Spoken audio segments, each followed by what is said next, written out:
పండుగ మన సొంత స్థలంలో జరగబోతుంది.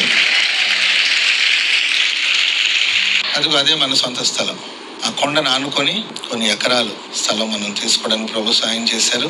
గుడారాల పండుగ ఆ స్థలంలో నెక్స్ట్ ఇయర్ మార్చి నెల గుడారాల పండుగ ఆ స్థలంలో జరిగించాలని సేవకులుగా మేమందరూ ప్రార్థన చేసుకుని తీర్మానం చేసుకున్నాం, నిర్ణయం తీసుకున్నాం. ప్రభు సహాయం చేయనుగాక. హల్లెలూయా. 100 ఎకరాలు అక్కడ ఉన్నాయి, మనది మాత్రం కొంచెమే, ఒక చిన్న స్థలం. దేవుని చిత్తమైతే గుడారాల పండుగ లోపల ఇంకా కొంత స్థలం తీసుకోవాలనే ఆలోచనలో ఉన్నాం. ప్రభు సహాయం చేయనుగాక. ఎక్కడ అంటారా? లేమల్లే ఏసన్న గారు మొట్టమొదటి గుడారాల పండుగ ఎక్కడ స్టార్ట్ చేశారో అక్కడ, మన లేమల్లె చర్చ్ నుండి కొంచెం ముందు దాటుకుంటూ వెళితే ఇప్పుడు మనకు రోడ్డు మీద నుండి గుడారాల పండుగ ఎంత డిస్టెన్స్లో ఉంటుందో అంతే డిస్టెన్స్లో మనకు దేవుడు స్థలాన్ని ఇచ్చాడు.